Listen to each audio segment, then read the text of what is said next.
Everybody, I'm here today with Miss Poiette Noel, and you are a global brand ambassador for Haitian Nomad, owner of Good Yes. Vibes Dinner Parties, and owner of No More Yes. Just Made Services. Yes. Yeah, you are like Dame Dash's dream come true. Like you are who Dame Dash has been talking about. But seriously, the reason I did want to talk to you is because I know that you've been doing this for a while. Like when I met you, it was on Facebook. And at that time, I know you were working with Haitian Nomad. I don't know in what capacity. But what Mhm. really attracted me to what you guys were doing with Haitian Nomad was that you were exposing people to a side of Haiti that we don't really read about, we don't know about. We only see like, a different type of portrayal. And so you guys Right. wanted to expose people to that. And so that resonated with me because my parents are also immigrants, and where they Mhm. come from, it's very poor, but it's so beautiful. There's like a beautiful side to it. And so Absolutely. like, people would love this. You know, they're doing that over there and people would love it. And so that's what you are in my eyes, like an experienced Oh, creator, exposing people to new thank you. things. You're always out and about traveling and just doing your thing. So, what I wanted you to talk about with me is your journey, like your journey into becoming an entrepreneur. Sure. So, where do I start? Okay, I would say this at first. My mother is an entrepreneur. So my mother has had her own um daycare slash preschool since the late 80s. So I must have been about 6 or 7 years old. And for the most part, like that's really, all I knew. My father had two full-time jobs, and my mother had her business. So you kind of grow up, if you have a parent who has a daycare, you kind of grow up in the daycare. You go to school, but then when you come home after school, you're with those children in the daycare. So I feel like I was kind of exposed to entrepreneurship very, very early. And it's just always been something kind of on my mind. I went to, I feel like growing up in an immigrant household, you taught to go to school, go to college, get a good job, and that's life kind of thing or whatever. So I did those things. And I, for the most part, like enjoyed my jobs since I've graduated college. Like I've always worked for um, like companies or agencies that service the public. So that's like very rewarding for me. My first job out of college, I worked for the Philadelphia Housing Authority, which is low income housing across Philadelphia. And I learned so much. And it was just always like a rewarding job knowing that what you're doing is helping others like, move forward in life and educating them educating them on like opportunities and just kind of helping the community in general. And then I eventually moved on to where I work now for the government, where again for a service, public service, and we I work for immigration. So um, we service the public, we grant benefits for immigrants. So of course that super resonated with me because I come from an immigrant family and I know how important the whole immigration process is and how rewarding it is and how it literally changes people's lives, families, Yeah. everyone involved. So I, for the most part, I feel like I'm still somewhat satisfied with my job.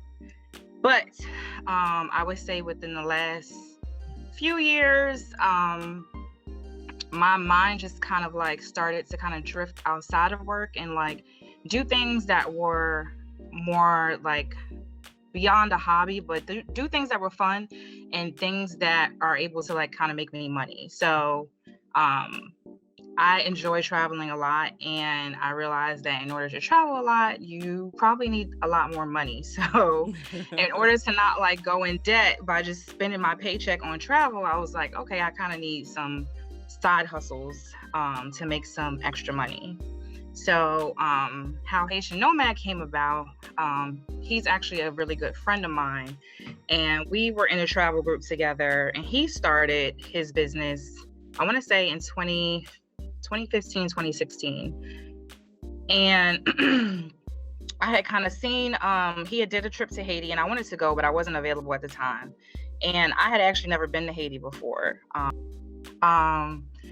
So he had did a trip to Haiti, and I saw, like, it was like a ton of people that went, and I saw like the pictures, and like everyone was talking about it. I'm like, man, I got to get there. And it had never been a place that, I don't want to say I was allowed to go, but for the most part, a lot of, I guess, first generation, like, children of immigrants who were born and raised here, unless they have like a heavy family presence back in that country, you don't typically go back there. So all of my father is Haitian, my mother's American. All of my father's family had been in the US since like the early 70s. So there's no family there. But it was still a place that interests me, and it wasn't a place that I felt like I could go on my own. So once I met Richard, Haitian Nomad, I was just like, okay, now's my chance to finally go. So I ended up going in December of 2016. It was like our New Year's Eve trip. So we got there. We usually go on like the 27th of December and then bring in the New Year's in that country. And then we leave like on the 4th. So that was my first experience in Haiti, and it was amazing, like breathtaking. I became like obsessed with it. The food, especially not living down here in the DMV, I don't have access to Haitian food like I did when I was in New York. So the food, the beaches, I don't feel like I'm biased when I say this, but I feel like Haiti, based on all the places I've ever been in the world, Haiti has some of the best beaches I have ever seen. And you know, it's unfortunate because most people don't know that, and because they don't see that.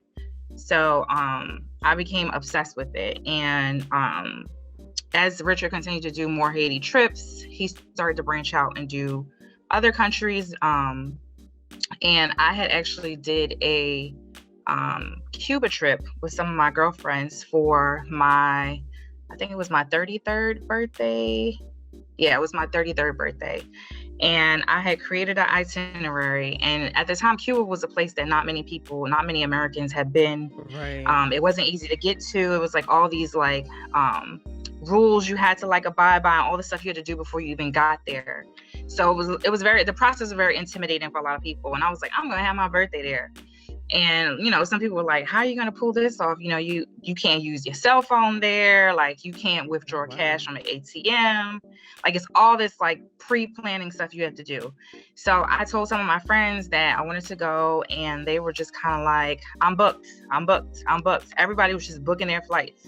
So it ended up being 16 of us. I thought it was only going to be like 4 or 5, but apparently everybody wants to go to Cuba.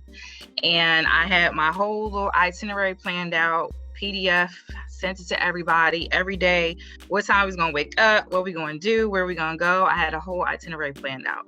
So when I had shared it with Richard, he was just like, hey, like, basically we can use this for like Cuba trips or whatever, like for the brand or whatever. And that's essentially how I ended up starting to work with him.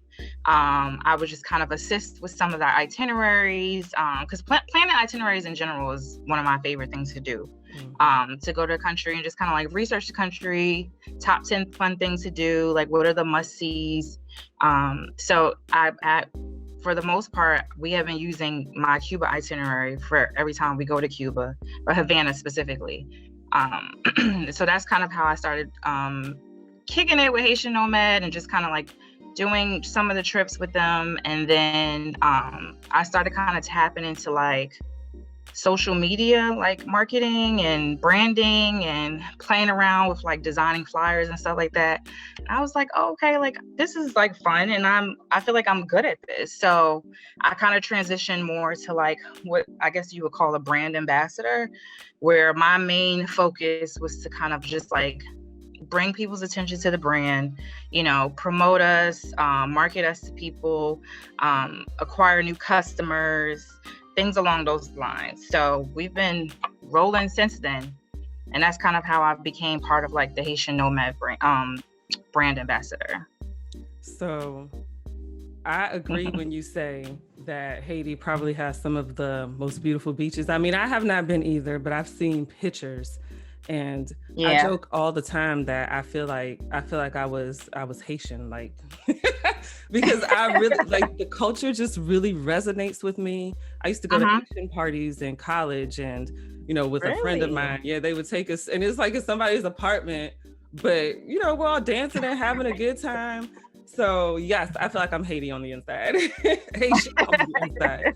But so you said that your mom had a daycare coming up, and you used to be there because you live there. Uh-huh. Well, I'm assuming it was in your home. Yeah, initially, yeah, the first, like, I can't remember what year she got her own actual like school that she works out of now, but I would say the first probably 7 or 8 years was in our home.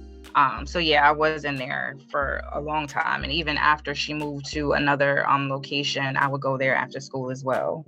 Did she show you the business side, and did you learn about running a business through that?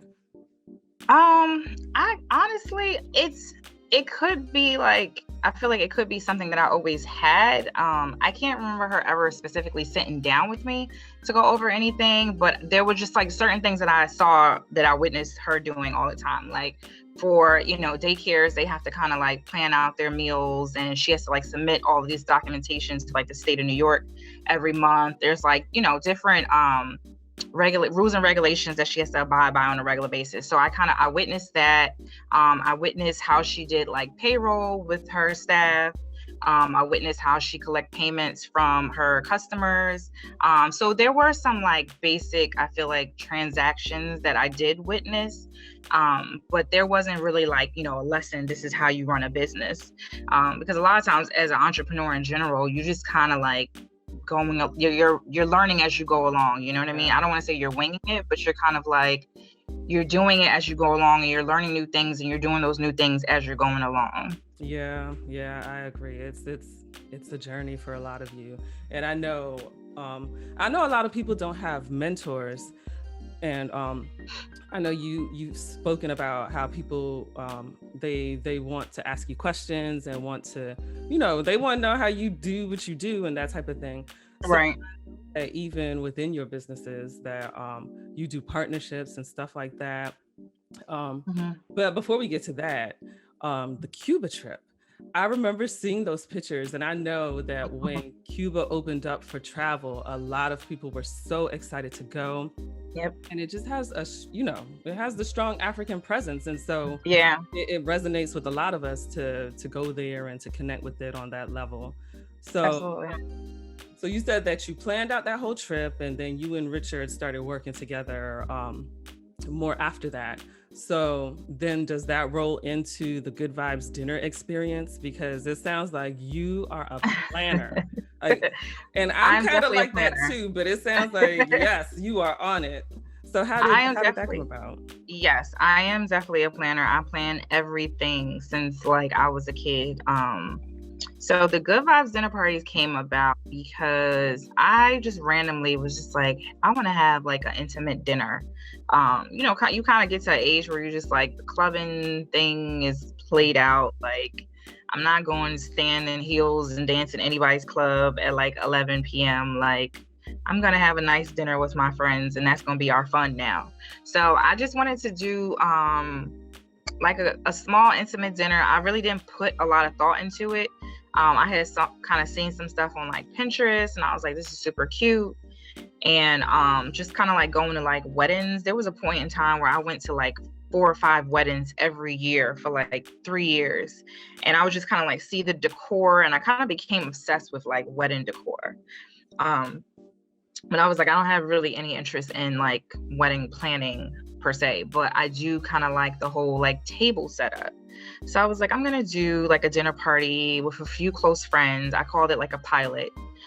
So I had like this, it was called It's a Vibe.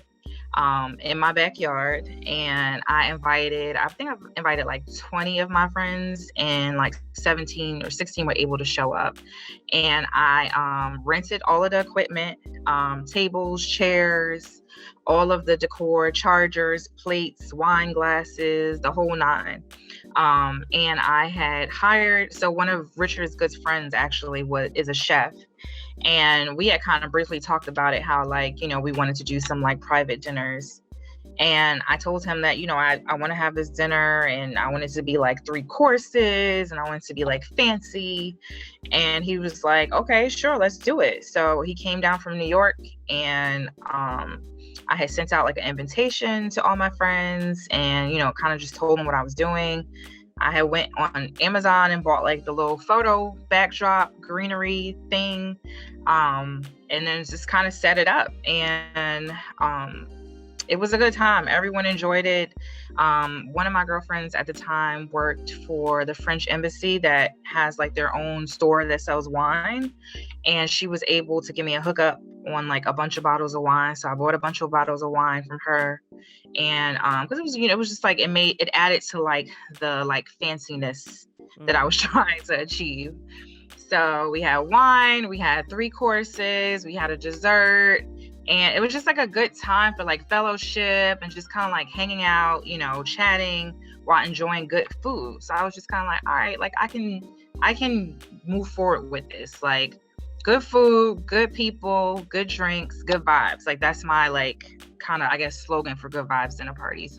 So it was just something that I was just like, all right, I'm gonna continue to do this. But the thing is, it requires a lot of work.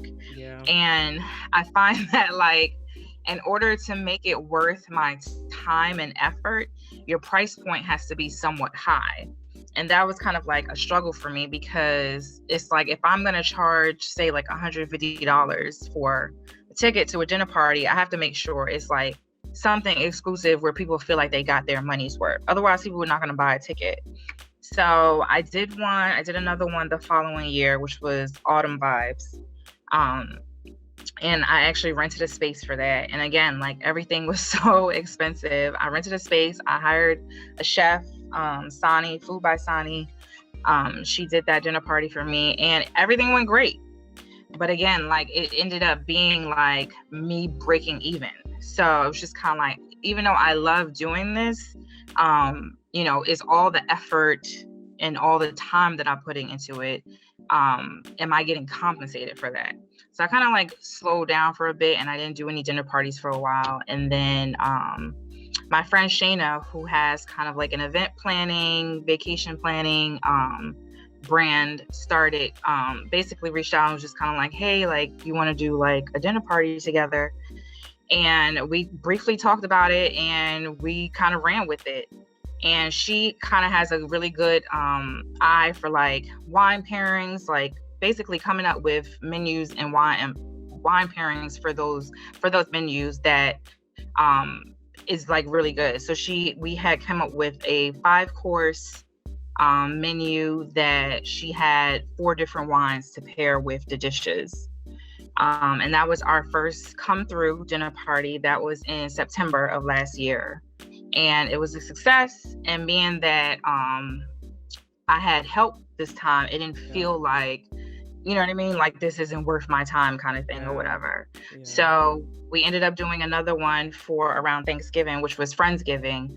And again, it was a blast. So now that we kind of realized we work really well together, and like she's great with like the wine pairings and the food, and I'm really great with the decor, we'll probably continue to do those once like the COVID restrictions get lifted a little bit more. So we did pause for a second because the COVID numbers kind of like went sky high after December. So, but that's where we are today. And now it's something fun that I like to do. I just did my own birthday brunch last Saturday. I saw that. The cake was beautiful. Thank you. I wasn't gonna do anything for my birthday because I'm going away this weekend. But I was like, you know what? Like, I feel like I've watched like so many people my age pass in the last year for like not even COVID related stuff that I'm like, tomorrow's not promised. Like, you have to celebrate whenever you can, and you have to take advantage of the time you have with your loved ones and keep it pushing. So I rented an Airbnb, and I had bought all my stuff, all my decor, and we set it up. I hired Sani again. I got some cakes. I got a cake from Foodie Bay and a cake from Emily's Baked Bakery. And it was a blast. I got Lynn mixed a drink, made all the drinks for us. We had a great time, and it was just like, it was nice to just be in like an intimate setting with friends. Like, you know, we could eat, we could be in a safe space. We didn't have to worry about like, you know, outsiders and masks and the whole nine. So it was perfect. Yeah, that sounds like a good time. I know that you put together good times, period. So I know it was Thank you. time. And then the decor, you do an amazing job. Like, thank you. It's so crazy because I feel like when I'm in my mind, I'll have like an idea. When I put something together, I don't necessarily think it looks great until like I look at the pictures and I'm like, damn girl, you did that. Yeah, like magazine worthy pictures. Beautiful. Thank you. And so you said that you do a lot of social media marketing, and I feel like the pictures are perfect, even with Haitian Nomad and all of that. Like I see those pictures and I'm like, I want to be where she like I want to be where she is. Thank you. And so I will say that working for Haitian Nomad has really given me a lot of experience with like creating like flyers and just kind of like social media material in general, like creating content. Because I learned like recently that like content creator is like a job. Like there are people who do that for a living for brands, and I'm like, oh, I do that all the time. So I got a lot of experience like working with Haitian Nomad in the last few years that I feel like kind of has given me that leg up to create my own content for both Good Vibes Dinner Parties and No More Dust Maid Services. Yeah, and you touched a bit on having to pull back for the Good Vibes dinner because of COVID. And I'm imagining the same for Haitian Nomad, like in the beginning. How did that play? You know, how did the pandemic affect those two ventures? Sure.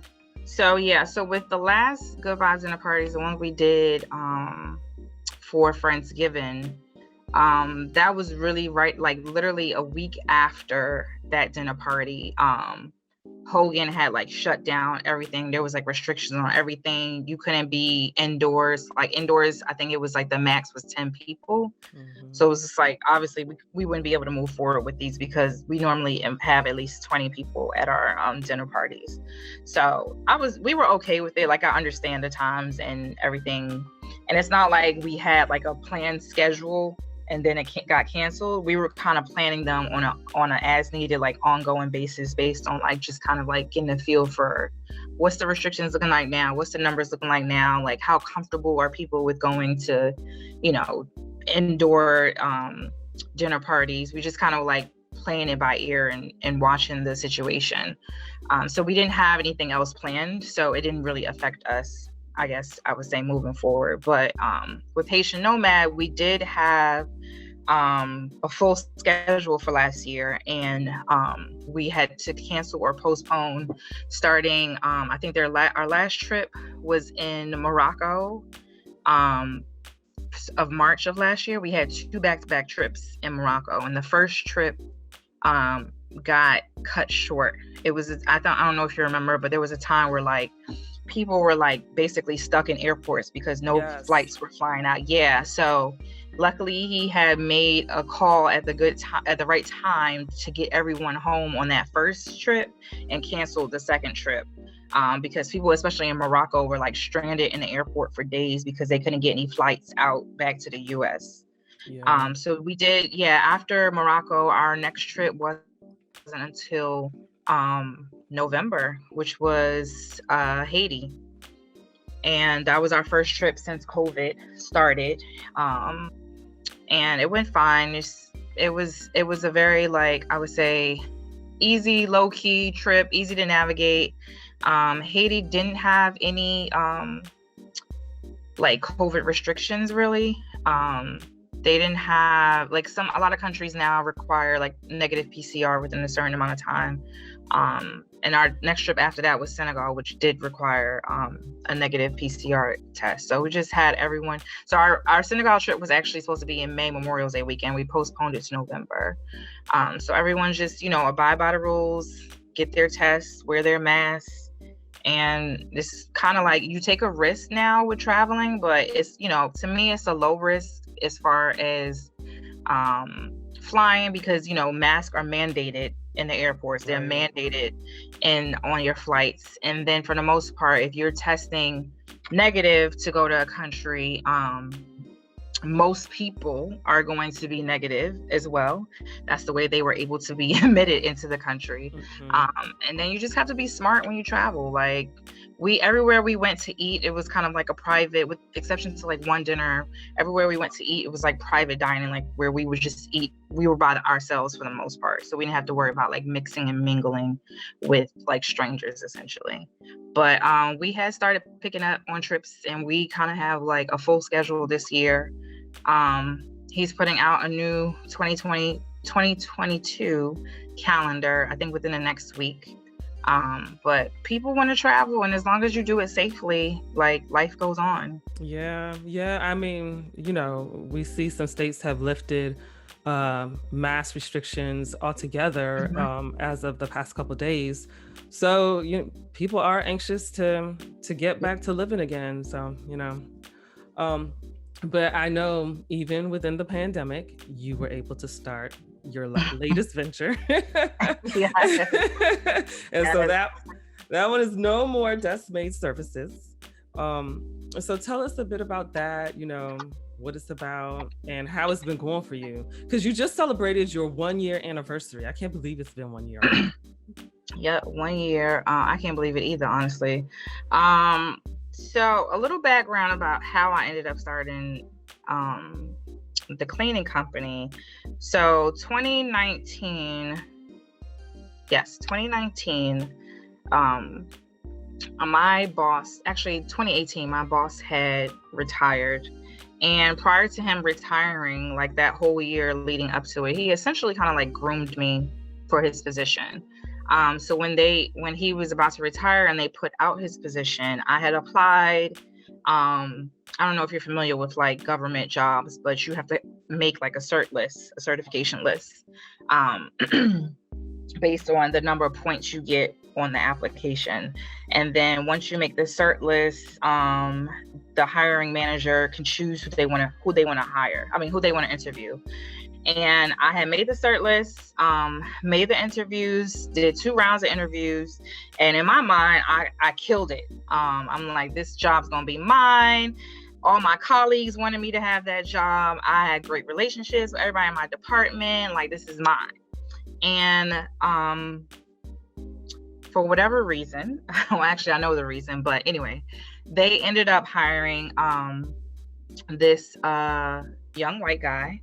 And initially I was just like, if he's more qualified than me, then I'm all for it. You know what I mean? Because I enjoy learning from like supervisors who are like young, smart, intelligent, and so on. And as time progressed, I noticed that was not the case. So I'm like, oh, okay, I see what happened here. And it was really like a slap in the face, because I never have been in a position where I felt I am the most qualified for this position, like the perfect candidate for this position. Even like my coworkers were like upset about it or whatever. And it was kind of like a slap in the face, to the point where I just kind of like fell back. Like I was like, I'm gonna do the bare minimum. I'm not going above and beyond anymore. I'm not like, like I feel like I'm like an overachiever at work, where like I'm always trying to help people. I'm always trying to do extra things to make things easier for others. I'm like, I'm doing the bare minimum. Like, I'm not doing anything else, because clearly y'all don't feel like I'm qualified for this job. So you don't whatever. get rewarded for going over and above. Right. And I acted as my boss when like he was out on leave, when he was like out on medical leave, I acted. So it was just like, why was I good enough to act in his position?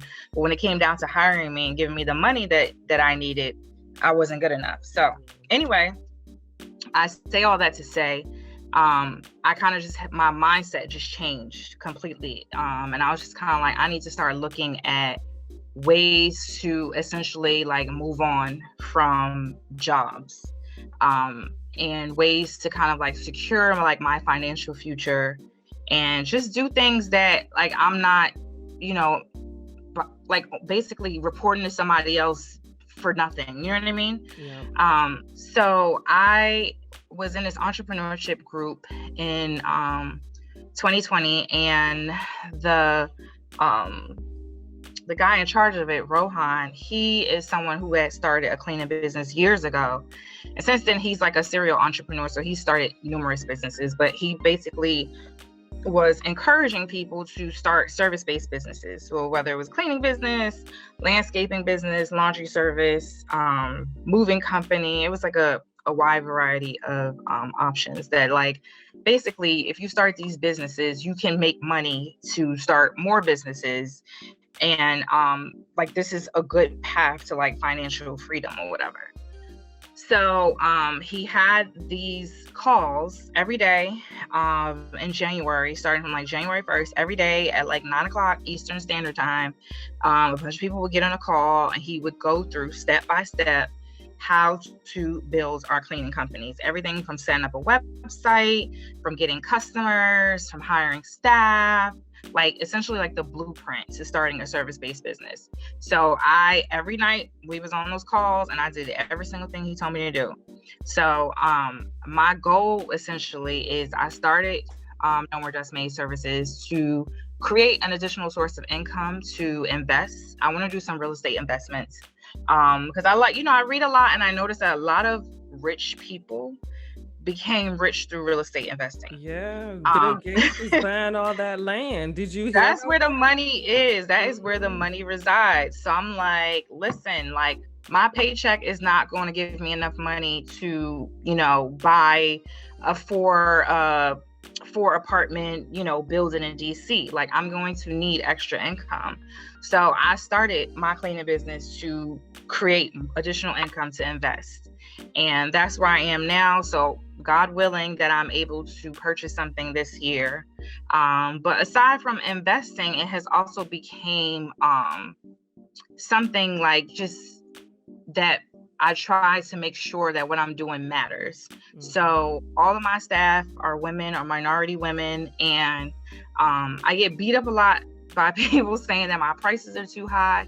But the reality is that I wanted to make sure that because I'm a woman, I wanted to make sure that I'm paying women a livable wage so that they can like afford to actually provide for their families. Like I have a lot of friends who, have children, and they constantly have to pick between their career and their child. And I don't feel like any woman should have to do that. So I make sure that my cleaners are paid well and that they have a flexible schedule so that they have time to spend with their family, and they also have enough money to provide for their families. And that's when I was like, okay, like this is beyond just like investment goals. Like I'm giving, women opportunities to be able to, spend time with their babies. Like a lot of my staff have, newborn babies, and they don't have to feel that strain of being pulled by like their job. Like if something comes up, you know what I mean? Like they don't have to worry, I'm not going to fire them because their child comes first. You know what I mean? So I was able to, now I have a staff of 7 teams, all minority women. Last year, I was able to donate to 6 different charities. So it's just kind of like, it's beyond like creating additional source of income. Now I'm actually doing things that like matter and that can like help others. So I love it. I can't wait to see us grow further and, possibly open another location, maybe in New York or Philadelphia, because those are 2 areas that I lived in before. So that's where we are today. I absolutely love that is your focus for this business. And, a lot of people are looking for that in jobs, and those are the questions that they're asking when they interview for positions. They want to know, how are you taking care of me as an employee? Right. It's not enough to just have a paycheck anymore. People want not more than that. So I applaud you for that. And what I have found through doing these interviews is that a lot of people are just willing to to give you information if you talk to them and, you're curious about them, and not just, because you want to be nosy or whatever, but you have a genuine interest in them and that type of thing. And so I myself have, like, this whole year, 2020, I just was looking for things to do to be a part of the community. And that's what I'm hearing too from other people, that they're looking for more community and ways to help. Yeah. So that's awesome. I love that. Thank you. Yeah, I'm hoping I can take that to another level. Like, I would love to donate to more nonprofits. I'm always asking people, do you know anybody with a nonprofit? I'm always looking for more nonprofits to donate. Like, I'm always looking for more women to help.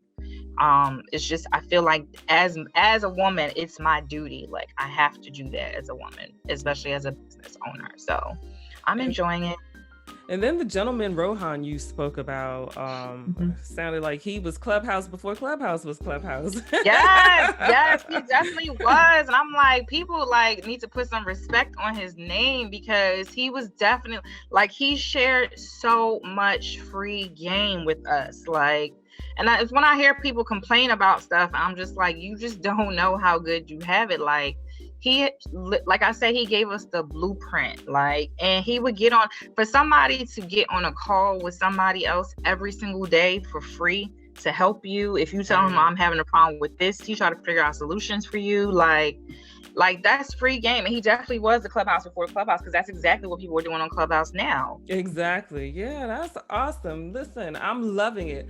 And so that is also what, because again, we met on Facebook, and the social group that we met in when I joined, that's what I saw from a lot of people, just sharing information. And that's what kept me coming back to being with people like you, and just ideas. And I see, like you said, when you travel and you have to think of a way to be able to pay for it, because you knew. And so that's the other thing I wanted to point out. You have a 9-to-5 on top of all of this that you're doing. And so it is. It's no easy task at all. Yeah. And so I just would see you doing all this stuff, and I'm like, well, how are they doing all this stuff? Like, what is going on? What am I missing? So that's awesome. I love people sharing and trying to bring each other up. And so you have that spirit about you.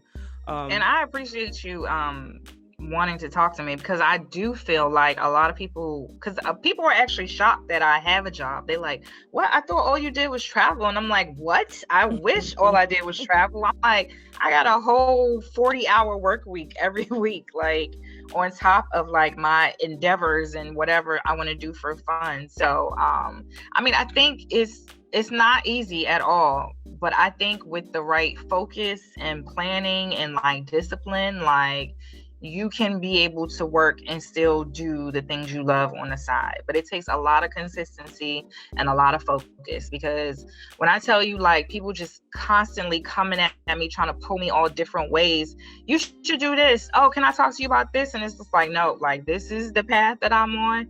This is what I'm focused on. If it ain't got nothing to do with that, then I can't help you. Like, I hear that. Forge ahead, honey.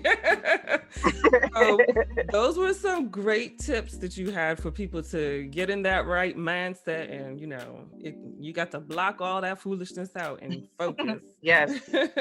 So what are some mistakes that you had to overcome, or some, not mistakes, but maybe some obstacles, some challenges that you had that you learned from and were able to grow? To grow from? I would say with my cleaning business, I did grow a little too attached to some of my cleaners, where I knew that I probably should have got rid of them a long time ago. But I was just trying to help them, and like, you cannot help everybody. Like, at some point you got to draw a line and put your business first. And I got too much in the mode of wanting to help people that I'm like, these chicks about to bring my business down. So I had to really get stern with like focusing on, this is a business, and if somebody is not, working the way you need them to work, they gotta go. So I would say I did hold on to several staff members much longer than I should have. And luckily, things weren't too bad and I was still able to like recover from any like damage that they have did in the past. But that was one of my like longest lessons, is I gotta be like stern with these staff members. Like this is not something I'm doing for fun. This is a business and we gotta operate as a business. So I would say that was one of my challenges. Let me think.